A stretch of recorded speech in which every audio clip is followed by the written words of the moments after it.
नमस्कार। आज सासाराम नगर निगम में जो कुछ हुआ शायद उसकी कल्पना किसी ने नहीं की होगी। आज 2 प्रेस वार्ता का आयोजन किया गया और उस प्रेस वार्ता में जिस तरह के शब्दों का इस्तेमाल किया गया, शायद उस तरह के शब्दों का इस्तेमाल संसदीय भाषा में कभी नहीं किया जा सकता है। लेकिन प्रेस वार्ता के दौरान जिस तरह के शब्दों का इस्तेमाल हुआ, उस तरह के शब्दों को सुनकर कोई भी शर्मिंदा हो जाएगा। लेकिन जिनके द्वारा प्रेस वार्ता का आयोजन किया गया, शायद उनके द्वारा ये नहीं सोचा गया कि मैं जिस शब्दों का प्रयोग कर रहा हूँ, उन शब्दों को सुनकर लोग क्या कहेंगे। आज पहली बार 40 वार्ड पार्षदों के द्वारा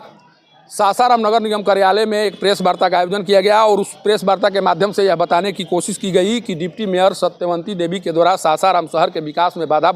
उत्पन्न करने की कोशिश की जा रही है और इसीलिए उनके द्वारा धरना प्रदर्शन का आयोजन किया गया है। आरोप यह भी लगाए गए कि पति लाइट घोटाले में चार्जशीटेड है और उनके आरोपों पर पर्दा डालने के लिए कहीं न कहीं उनके द्वारा इस तरह के कार्य किए जा रहे हैं। इसके बाद डिप्टी मेयर सत्यवंती देवी के द्वारा भी एक प्रेस वार्ता का आयोजन किया गया और उस प्रेस वार्ता में जिन जिन शब्दों का इस्तेमाल किया गया, जिस तरह की बातें कही गई मेयर और उनके परिवार को लेकर, शायद लोकतंत्र में इस तरह के शब्दों की गुंजाइश नहीं होती है। लेकिन सासाराम नगर निगम के प्रतिनिधि अब ये भूल चुके हैं कि संसदीय भाषा क्या होती है और असंसदीय भाषा क्या होती है। प्रेस वार्ता के दौरान डिप्टी मेयर के पति शेखर महतो के द्वारा कहा गया कि नगर निगम में कुछ इस तरह के प्रतिनिधि हैं जिनके बाप 1 नंबरी थे और बेटा 10 नंबरी हो चुके हैं। जब इस तरह के शब्दों का प्रयोग किया जाता है तो सोचिए कि लोकतंत्र शर्मसार होगा कि नहीं। लोकतंत्र में जो भी लोग रहते हैं,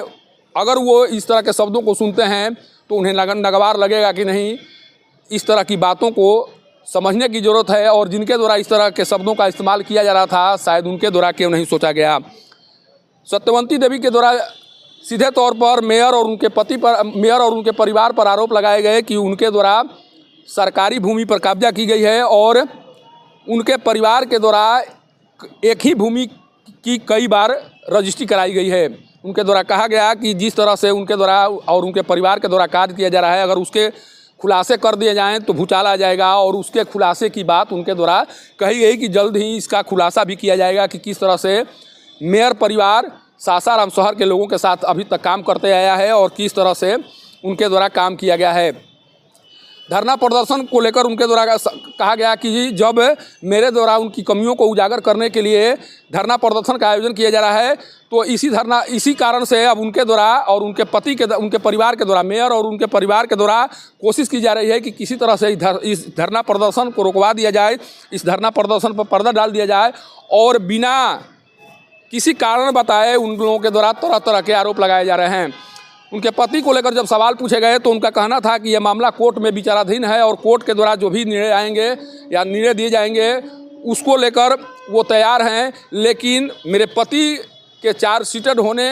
के कारण मुझे क्यों टारगेट किया जा रहा है, मुझ पर क्यों आरोप लगाए जा रहे हैं, ये मेयर और मेयर के परिवार को बताना चाहिए। सोचिए कि वहाँ पर कुछ और वार्ड पार्षद या उनके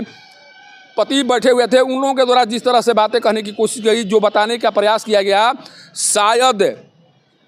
इस तरह की बातें स्वयं अगर उनके प्रति कहा जाए या उनके लिए कहा जाए तो उन्हें अच्छा नहीं लगेगा। लेकिन जिस तरह से पोस्टरों के माध्यम से, जिस तरह से प्रेस वार्ता के माध्यम से इस तरह की बातें कही जा रही हैं, इस तरह से बताने का कार्य किया जा रहा है, तो सोचिए कि सासाराम नगर निगम का भविष्य किस ओर जा रहा है और इस सासाराम नगर निगम का क्या कुछ होने वाला है। सासाराम के नगर निगम कार्यालय से पब्लिक न्यूज़ के लिए सत्येंद्र चौबे की रिपोर्ट।